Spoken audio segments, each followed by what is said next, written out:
सम्बन्धमा केही सूचनाहरू र त्यस सम्बन्धमा केही जानकारीहरू लिएर उपस्थित भएको छु। सर्वप्रथम त यहाँहरूले हेर्न सक्नुहुनेछ पाठ्यवस्तु समायोजन ढाँचा। अब देशमा लन्च भइरहेको करिकुलमको बारेमा यहाँहरूलाई जानकारी नै छ। विषयवस्तुहरू हामीले कति समयमा पढाउनु पर्ने हुन्छ, कति समयमा हामीले कम्प्लिट गर्नुपर्ने हुन्छ भन्ने विषयवस्तुहरू यहाँहरू अवगत नै हुनुहुन्छ। तर कोभिडले गर्दा जुन प्रभाव परेको छ त्यो सङ्क्रमणको कारण विद्यालयमा प्रत्यक्ष विद्यार्थीहरू समावेश भई कक्षा सञ्चालन गर्न नसकिएको अवस्थामा केही पाठ्यवस्तुहरूलाई समायोजन गरी शिक्षण गर्नुपर्ने अवस्था रहेको छ र विशेषतः यसमा यहाँहरूलाई मैले स्क्रिनमा देखाइरहेको छु। दूर तथा खुल्ला शिक्षा लगायतका प्रणालीलाई सिकाइ सहजीकरणको मूल प्रणालीको रूपमा लागू गरी नियमित विद्यालय सञ्चालन हुन सक्ने अवस्था समेत यस प्रणालीलाई पूरक वा समानान्तर प्रणालीका रूपमा प्रयोग गर्ने समेत मौजुदा पाठ्यक्रमका पाठ्यवस्तुलाई समायोजन गर्नुपर्ने आवश्यकता देखिएको छ र यो 2077 को दफा 10 अनुसारको पाठ्यवस्तु समायोजन ढाँचा 77 विकास गरिएको छ र यसका दुईटा छन् मेन उद्देश्य। विद्यार्थीको न्यूनतम सिकाइ उपलब्धि सुनिश्चित हुने गरी विद्यार्थीको सिकाइलाई निरन्तरता दिनु र पाठ्यक्रमका पाठ्यवस्तु समायोजन हुँदा प्रयोग गर्न सकिने सिकाइ सहजीकरण विधि र सिकाइ उपलब्धिको मूल्याङ्कनका उपाय सुझाउने यसका मुख्य दुईटा उद्देश्यहरू रहेका छन्। पाठ्यवस्तु समायोजनका आधारमा पाठ्यक्रममा पाठ्यवस्तु समायोजन गर्दा विद्यार्थीको न्यूनतम सिकाइ उपलब्धि हासिल हुने पक्षलाई प्राथमिकता राख्नुपर्छ भन्ने कुरा यहाँ उल्लेख गरिएको छ र 1 दिनका लागि वार्षिक 832 कार्यघण्टा र 4-10 का लागि वार्षिक 1024 कार्यघण्टा सिकाइ अवधि निर्धारण गरिएको छ। शिक्षा विज्ञान तथा प्रविधि मन्त्रालयको निर्णयअनुसार 77 असार 1 गतेबाट वैकल्पिक सिकाइलाई निरन्तरता दिएको छ, तर यसबाट विद्यालय तहका सबै बालबालिका लाभान्वित हुन सकेका चाहिँ छैनन् र यस अनुसार 77 असोज 1 गतेबाट सिकाइ निरन्तरता दिन सकियो भने पनि 1 दिनमा वार्षिक 690 कार्यघण्टा, 4-10 मा वार्षिक 848 कार्यघण्टा मात्र सिकाइ हुन सक्ने अवस्था सिर्जना भएको छ। यसको बारेमा डिटेल्समा यहाँ लेखिएको छ र यो 1-2-3 को पाठ्यवस्तु समायोजन ढाँचा हो र यसमा चाहिँ विशेष गरी कोर कन्टेन्ट र शिक्षकको निर्देशनमा र विद्यार्थीको आफ्नै प्रयासमा सिकाइ हुन सक्ने सब कोर कन्टेन्ट निर्धारण गरी पाठ्यक्रममा पाठ्यवस्तुलाई समायोजन गर्नु परेको छ।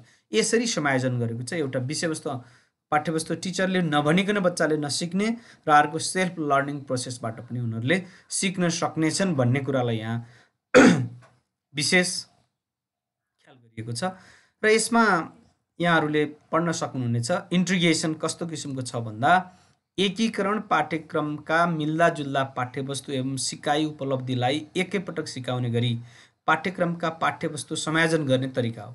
यसमा कुनै विषयमा पटक पटक दोहोरिने वा सिकाइमा सामान्य स्तरीकरण मात्र भई सिकिसकेको पाठ्यवस्तुलाई थप स्थायित्व दिन अभ्यास गरिने प्रकृतिका सिकाइ उपलब्धि तथा पाठ्यवस्तुलाई एकैपटक शिक्षण गर्ने गरी विभिन्न पाठका पाठ्यवस्तु वा सम्भव भए विभिन्न विषयका पाठ्यवस्तु एकैसाथ शिक्षण गरी सिकाइ उपलब्धि पुरा गरिन्छ। जस्तै एउटा इकाइमा प्राकृतिक विपद र अर्को इकाइमा मानव सिर्जित विपद भएमा एकैपटक सिकाउने। सामाजिक शिक्षा, भूगोल र विज्ञानमा भूकम्प भन्ने विषय भए सबै शिक्षकको सल्लाहमा पाठ्ययोजना बनाई एकैपटक कुनै एक शिक्षकले शिक्षण गर्ने र यसको अर्को उदाहरण पनि हुन सक्छ। जस्तै बच्चाहरूले पाइ चार्ट सोशल स्टडिजमा पनि अथवा सामाजिक शिक्षामा पनि पढ्छन् र गणितमा पनि पढ्छन् भने ती दुईटा विषयवस्तुहरूलाई पाइ चार्टलाई एउटा शिक्षकले कुनै एउटा सब्जेक्टमा डेलिभरी गरे भने त्यो दुईटैलाई समायोजन हुन्छ। यो कुरालाई चाहिँ विशेष इन्ट्रिगेसनको रूपमा यहाँ उल्लेख गरिएको पाइन्छ। र अर्को कुरा छ समूहीकरण, क्लस्टराइजेसन। यसमा सिकाइ उपलब्धि तथा पाठ्यवस्तुलाई समूहमा विभाजन गरिन्छ र एउटा समूहका सबै पाठ्यवस्तुलाई एकैसाथ शिक्षण गरिन्छ। यसो गर्दा दोहोरिने क्रियाकलाप गराउने समय बचत हुन्छ र पाठ्यवस्तुको द्रुत सिकाइ पनि हुन सक्छ। जस्तै कविता विधाका पाठ एकैपटक शिक्षण गर्ने गरी सिकाइ उपलब्धि र विषय क्षेत्रको समूह बनाउने।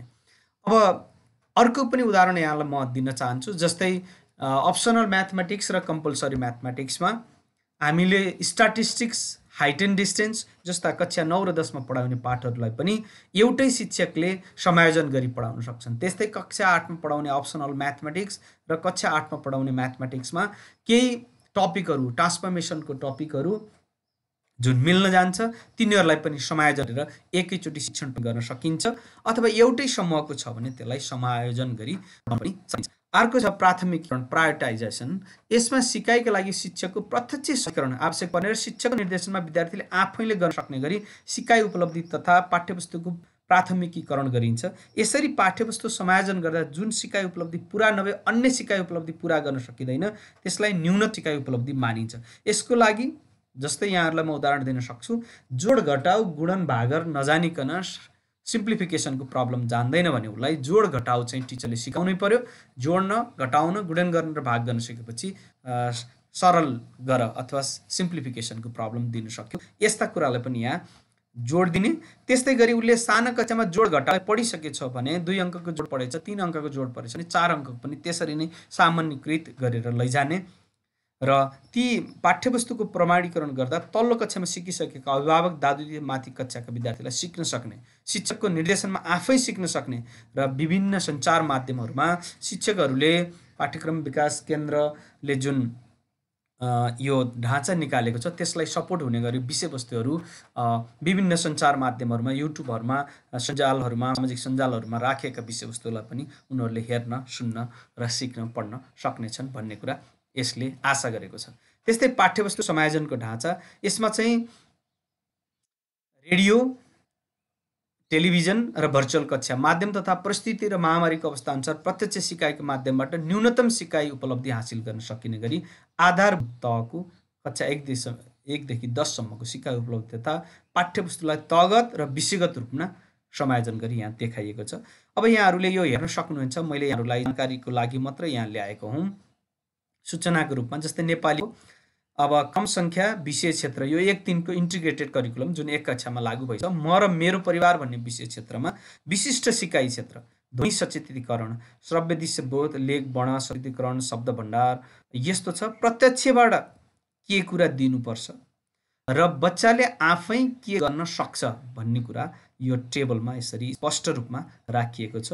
यो हेरेर यसलाई हामीले मनन गरे र टिचर्सको माध्यमबाट बच्चाले के सिक्ने, अल्टरनेटिभ रिसोर्सेसहरूबाट बच्चाले के सिक्ने, आफै सेल्फ लर्निङ के गर्ने भन्ने बारेमा यहाँहरूले जानकारी लिन सक्नुहुन्छ। आफ्नो विषय क्षेत्र अनुसार यहाँ विभिन्न यो सब्जेक्ट वाइज छ, लेभल वाइज छ। कक्षा 3 मा के गर्ने भन्ने छ, सुनाइ, बोलाइ, लेखाइ, पढाइ, शब्द भण्डार भन्ने होला, सब्जेक्ट वाइज होला। यसको मैले धेरै तलसम्म जान चाहिनँ। यहाँहरूले प्रत्यक्ष इङ्ग्लिसको, अब म्याथमेटिक्सको ल हेर्नुहोस्, विज्ञानको बारेमा, विज्ञानको पनि हामी हेर्न सक्छौँ। यो गणित आयो, ज्यामितिमा सिधा रेखा र वक्ररेखा, ज्यामितीय आकारहरू, त्रिभुज, चतुर्भुज र वृत्त, यो चाहिँ प्रत्यक्ष वा वैकल्पिक विधिबाट शिक्षकले सहजीकरण गर्ने पाठ्यवस्तु हो भने स्थानगत अवधारणा, भित्र बाहिर, अगाडि र पछाडि, तल माथि, दायाँ बायाँ र बिच नजिक टाढा, यो चाहिँ वैकल्पिक विधिबाट पनि बच्चाले घरकै बाबा मम्मी, दादा दिजु अथवा कुनै भिडियोहरू हेरेर पनि र सामान्यतया उहाँहरूको गाइडेन्सबाट पनि यसले के गर्न सक्छन्, बच्चाहरूले सिक्न सक्छन्। अब देवनागरी हिन्दू अरेबिक सङ्ख्याङ्कन पद्धतिमा 100 सम्मका सङ्ख्याहरू सङ्ख्याङ्कमा भने चाहिँ देवनागरी हिन्दू अरेबिक सङ्ख्या पद्धतिमा 1 देखि 20 सम्म सङ्ख्याङ्कन पद्धतिमा, यो सङ्ख्याङ्कन पद्धतिमा 100 सम्म सङ्ख्याहरू र अक्षरमा चाहिँ उसलाई चाहिँ के गर्न सकिने भयो, 1 2 भनेर 1 2 भनेर सिकाउन सकिने कुरा चाहिँ घरमै पनि हुने भयो भन्ने कुरा चाहिँ यहाँ उल्लेख गरिएको छ। यो भयो तपाईँको 1 कक्षादेखि 3 कक्षासम्मको कार्यविधि। त्यस्तै गरी म दोस्रो फाइलमा जान्छु। यहाँहरूलाई यसमा विषयवस्तु र यसको पृष्ठभूमि सबैमा उस्तै छ। यसमा पनि दिन खोजेको कुरा त्यही नै हो, इन्टिग्रेसन, क्लस्टराइजेसन, प्रायोरिटाइजेसन, अनि त्यसपछि गएर ढाँचाको बारेमा अब नेपालीबाट सुरु भएको छ। सिकाइ क्षेत्र कविता छ, विशिष्ट सिकाइ क्षेत्र भनेको सुनाइ, बोलाइ, लेखाइ, शब्द भण्डार, कार्यमूलक र व्याकरण। प्रत्यक्ष र वैकल्पिक विधिबाट शिक्षकले सहजीकरण गर्नुपर्ने कुरालाई यहाँ छ र शिक्षकको निर्देशनमा वैकल्पिक विधि वा अन्य व्यक्तिको सहयोगबाट सहजीकरण गर्ने विषयवस्तुलाई यहाँ राखिएको छ। यसरी यहाँहरूलाई यो रूपमा पनि तपाईँ अब यो इङ्ग्लिसको आउँछ, त्यस्तै गरी अर्को सब्जेक्टहरू आउँछ, म्याथ्स आउँछ, सोसल स्टडी आउँछ। यी सबैलाई अब जस्तै म अब एउटा मिनिमम एउटा सब्जेक्ट गणितको लागि मैले फोकस गरेँ।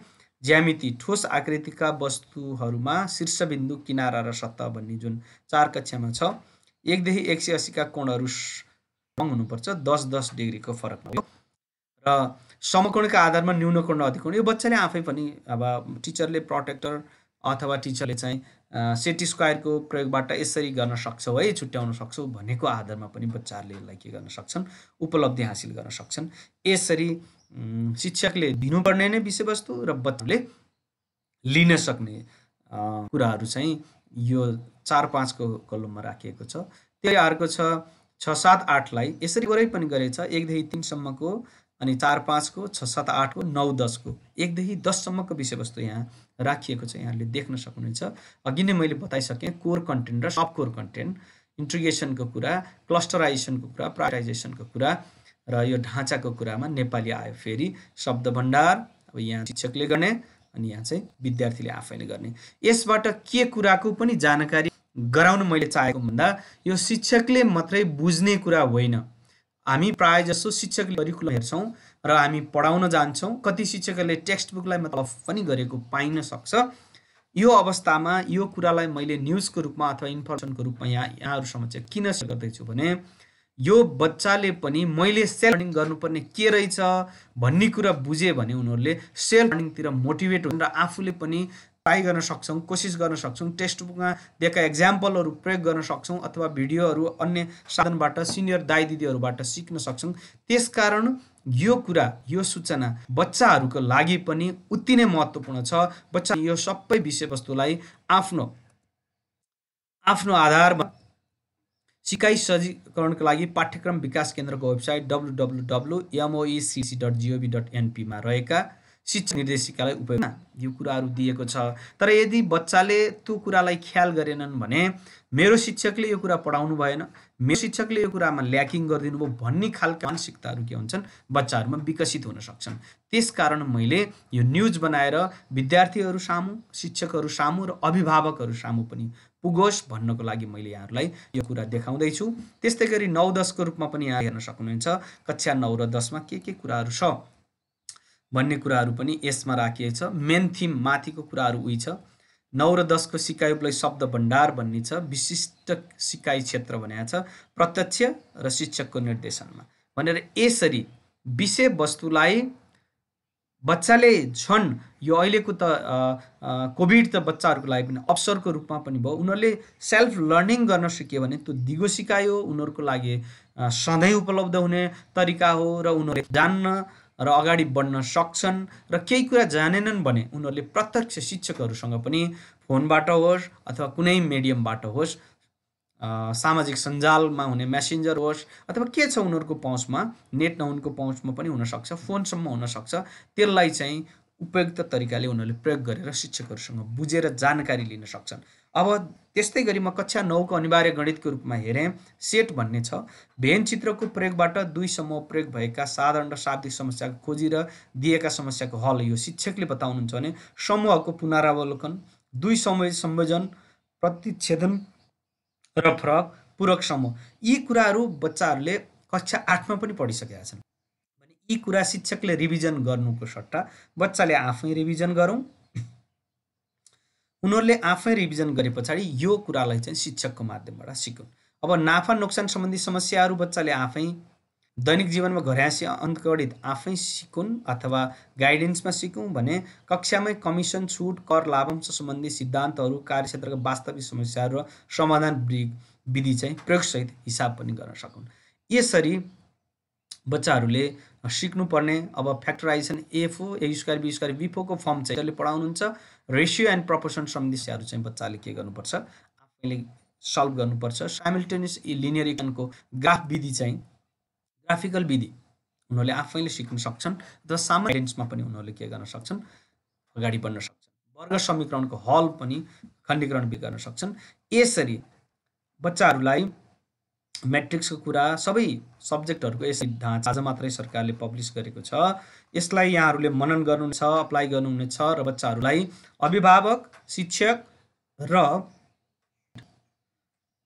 पुग्नुपर्छ, डाउनलोड गर्न सक्नुहुनेछ, राख्न सक्नुहुन्छ। यसको लागि मैले आजको न्युजमा आएअनुसार एउटा edupatra.com न्युज करिकुलम एडजस्टमेन्ट यो एडुपत्रमा आएको न्युजको आधारमा यहाँलाई मैले सूचना प्रदान गरेको छु। र यस्तो छ पाठ्यवस्तु समायोजन 1 देखि 10 सम्मको दस्तावेज भनेर यहाँ छ र डाउनलोड गर्नुहोस् भनेर यसरी पनि राखिएको छ। यसमा यहाँहरूले क्लिक गर्नु भने अघि मैले देखाएका 4वटै फाइलहरू तपाईले पाउनुहुन्छ। अध्ययन गर्नुहोस् र भोलिका दिनहरूमा कक्षामा शिक्षकले पढाउँदा र विद्यार्थीले आफैले पढ्दा सहजता प्रदान गरियोस् भन्नेको लागि मैले तयार पारेको हुँ। आशा छ यहाँहरूलाई यो सूचना अवश्य पनि फाइदाजनक छ। कहाँ जाने के छ र खास कसरी जाने भएको मेरो अन्डरस्ट्यान्ड आज यहाँहरूलाई पस्केछु। हस्त आउँदा दिनहरूमा पनि अन्य सूचनाहरू